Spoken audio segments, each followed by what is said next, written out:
Regra número 4 diz o seguinte: interprete a experiência pessoal à luz da Escritura e não a Escritura à luz da experiência pessoal. O que isso significa? O erro que nós temos visto muito comum dentro das igrejas hoje é pessoas pegando a sua experiência pessoal e transformando ela em doutrina. Nós não somos contra a experiência pessoal, todo cristão tem uma experiência pessoal, eu tenho a minha experiência pessoal de conversão, eu tenho a minha experiência pessoal com Deus e certamente você teve a sua experiência pessoal. O meu relato de conversão não é igual ao seu, o seu relato não é igual ao meu e de todas as pessoas que estão vendo esse vídeo certamente não é igual. Cada um tem uma experiência particular, uma experiência sua que você viveu, por isso, experiência pessoal. Mas o problema está quando nós pegamos uma experiência pessoal que nós vivemos no passado, ou que nós vivemos agora, e nós pegamos essa experiência pessoal e transformamos ela em doutrina. Aí é um grande problema quando nós fazemos isso. Nós não podemos fazer isso. O que as pessoas fazem é pegar a sua experiência pessoal e tentar encaixar o texto bíblico nela. E tentar moldar o texto bíblico. Para isso, ela comete os erros que nós aprendemos na regrinha número 2, omissão e acréscimo. Uns omitem textos bíblicos, parte do texto bíblico, outros acrescentam ao texto bíblico. Para quê? Para poder enquadrar na sua experiência pessoal. Às vezes a pessoa tem uma experiência pessoal mais bizarra possível, que não há nenhum respaldo bíblico, mas ela tem que, afinal é a minha experiência, eu tenho que provar que essa experiência é bíblica. Então o que a pessoa faz?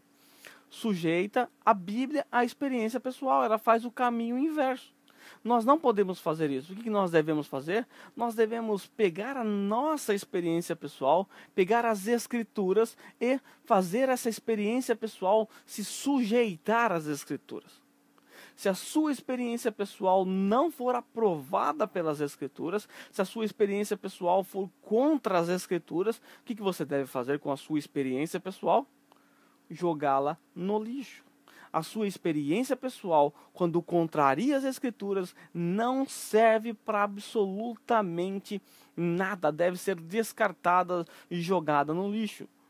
Ok? Agora, se a sua experiência pessoal ela é aprovada, você viu que a sua experiência pessoal não entrou em choque com as Escrituras, não contrariou as Escrituras, aliás, até há princípios bíblicos nas Escrituras que são semelhantes à sua experiência pessoal. O que você vai fazer com a sua experiência pessoal?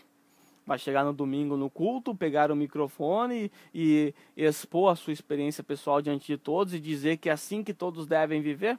Não, você não pode fazer isso. Você não pode transformar experiências pessoais em doutrina. Eu vou contar uma história para você, uma história que eu vivi, então uma experiência pessoal minha, né? Então a história é o seguinte: quando eu cheguei aqui nessa cidade em busca de uma igreja, há 9 a 10 anos atrás, eu encontrei uma igreja e passei a frequentar ali por algum tempo. E fiquei ali até por algum tempo. E o que eu achava estranho é que todas as pessoas vinham me perguntar a mesma coisa. Irmão, você é membro, você era da igreja do pastor X? Irmão, não sou. A resposta que eu dava. Só que eu comecei a estranhar o fato de que as pessoas faziam a mesma pergunta. Não foram uma ou duas ou três pessoas que perguntaram se eu era dessa igreja. Foram várias pessoas perguntando a mesma coisa. Aí houve um culto na sede, fui participar, também ali várias pessoas perguntaram a mesma coisa e eu não entendia muito bem o porquê dessa pergunta e não estava sabendo o que estava acontecendo e deduzi que eu era parecido com alguém de lá. Devia ser muito parecido com alguém daquela igreja lá. Mas um tempo depois, no seminário, eu fiquei sabendo de uma história. E aí eu entendi o porquê as pessoas perguntavam se eu era membro dessa igreja. O que aconteceu? Nessa igreja havia uma irmã que estava assistindo um programa desses que passam no Brasil. Eu não sei se passa ainda, por estar ausente há um longo tempo, não sei se tem ainda. Mas era um programa como o Globo Repórter, esses programas que passam de reportagem na televisão brasileira. E essa pessoa assinou o canal brasileiro, evidentemente, e estava assistindo. E o programa estava falando a respeito do baixo espiritismo, candomblé e etc e tal. E nesse programa estava mostrando o ritual de aceitação dos adeptos dessa religião, a religião do baixo espiritismo. E um desses rituais era o seguinte: a pessoa, depois de passar por dezenas de rituais, um dos rituais, que era exatamente aquele que a irmã estava assistindo, era o ritual em que a pessoa deveria fazer a cabeça.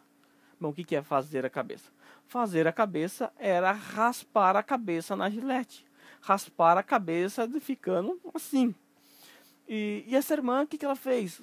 Ela assistindo aquilo, vendo aquele programa e as pessoas fazendo a cabeça, ou seja, raspando a cabeça, ela disse que Deus, eu não vou nem questionar esse fato de que Deus disse para a irmã, eu não estou questionando, não vou nem questionar isso.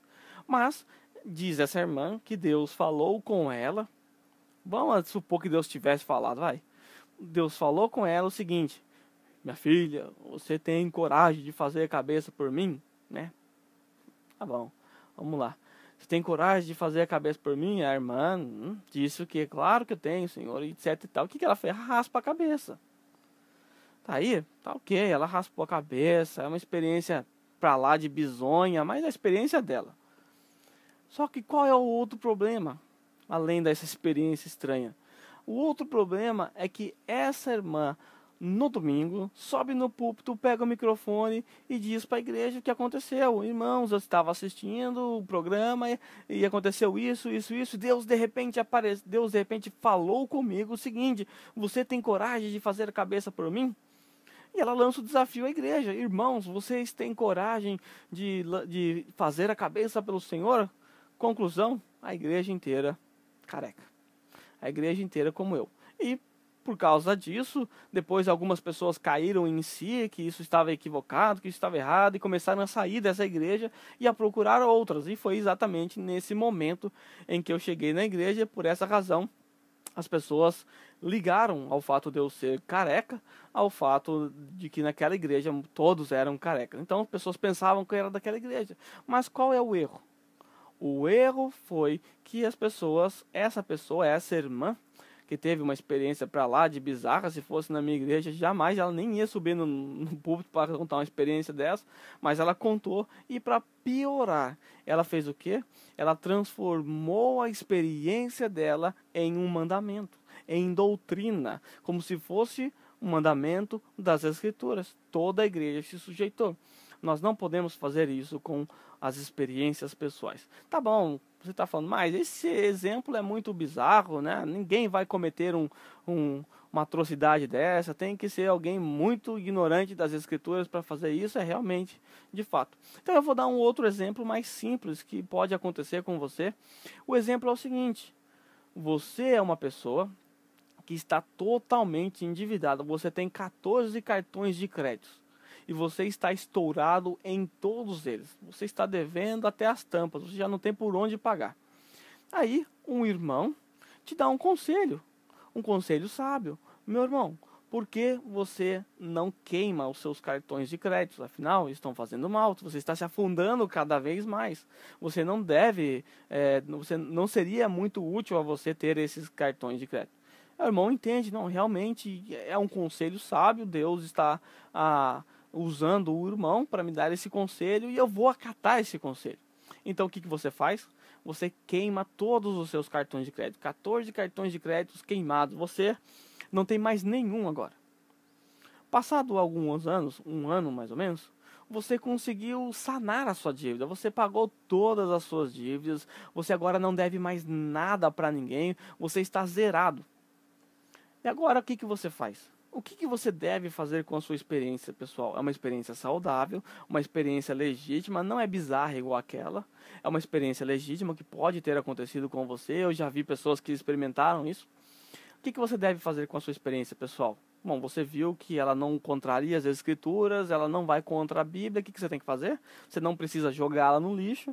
Ela é uma experiência útil. Você deve fazer o que Paulo ensinou: usar a sua experiência pessoal para aconselhar as pessoas, para ajudar as pessoas, né? Você deve consolar as pessoas com as mesmas consolações de que de Deus você foi consolado. Você aprendeu a lição. Agora, o que você vai fazer com a sua experiência pessoal? Quando você perceber que algum irmão na mesma condição que você estava, você deverá usar a sua experiência pessoal para ajudar esse irmão. Irmão, eu estava na mesma situação que você. Eu fiz isso, isso e isso e funcionou. Eu quero também dar esse conselho, eu quero dar esse consolo a você. Faça isso. Isso é a maneira correta de você usar a sua experiência pessoal. Agora, a maneira equivocada de você usar a sua experiência pessoal seria se você, ao queimar os seus cartões de crédito, no domingo seguinte, subisse ao púlpito, pegasse o microfone e dissesse à igreja o seguinte: irmãos, Deus está mandando vocês quebrarem os seus cartões de crédito. E você pode até citar o texto bíblico. A ninguém devais coisa alguma a não ser o amor. Você até cita o texto bíblico. Então toda a igreja vai e quebra, queima o cartão de crédito. Isso está equivocado, você não pode fazer isso. Por quê? Você tem problema com cartões de crédito. Essa experiência ela serviu a você, mas eu não tenho problema com cartão de crédito. Eu tenho 39 cartões de crédito, nenhum está estourado e não tenho problema com isso. A maioria dos irmãos não tem problema com isso. Então você não pode transformar a sua experiência pessoal em regra. Você não pode sujeitar as escrituras à sua experiência pessoal, colocar as escrituras embaixo da sua experiência pessoal. Muito pelo contrário, a escritura deve ficar acima da sua experiência pessoal. A sua experiência deve ser sujeita às escrituras. E uma vez que ela é aprovada pelas escrituras, você não pode fazer da sua experiência pessoal doutrina. Você não pode fazer isso, ok? Outra coisa que eu quero deixar bem claro também, é uma coisa importante que também é um erro comum que as pessoas cometem, é ao olhar para um texto histórico das Escrituras, fazer dele doutrina. Experiências pessoais de pessoas nas Escrituras e transformam elas em doutrinas. Por exemplo, o livro de Atos é um livro histórico, nós sabemos disso, o livro histórico do Novo Testamento. Nós não podemos fazer doutrinas em cima do livro de Atos. Por quê? O nome já diz, Atos são relatos históricos, são experiências pessoais que aqueles apóstolos viveram. São experiências pessoais que os primeiros cristãos, que a igreja primitiva viveu. Então eu não posso simplesmente pegar a experiência pessoal deles e aplicá-la a mim. São experiências deles. Eu não posso fazer doutrina em livro histórico. Então é muito importante você entender isso, porque senão você vai se complicar muito, porque os livros são relatos históricos. Se eu contar a minha história para você, e se você tentar fazer doutrina da minha história, você vai se complicar e muito. Por quê? Experiências pessoais não podem ser transformadas em doutrinas. Experiências pessoais, quando são aprovadas pelas Escrituras, servem de exemplos e consolo para nós, que vivemos a mesma coisa. Quando é desaprovada pelas Escrituras, não serve para absolutamente nada. Geralmente, quando estou debatendo com alguém na internet a respeito de algum assunto, geralmente as pessoas tendem a se basear na sua experiência pessoal. Você às vezes dá lá uma dezena de versículos bíblicos provando que a pessoa está errada e a pessoa vem, não, mas o Senhor me disse isso, ou eu tive uma visão, ou eu vi alguma coisa, e as pessoas num debate geralmente tendem a usar a experiência pessoal. Não caia nesse erro. As Escrituras é superior à sua experiência pessoal. O cristão deve ser guiado pelas Escrituras, não pela sua experiência pessoal, nem pela experiência pessoal alheia, ok? Então, olhe para as Escrituras e não para a sua experiência pessoal. Essa é a regra número 4. Interprete a sua experiência pessoal à luz das Escrituras. Não faça ao contrário. Não pegue as Escrituras e sujeite elas à sua experiência pessoal. Faça conforme a regra nos diz. Interprete a experiência à luz das Escrituras e não as Escrituras à luz da sua experiência pessoal.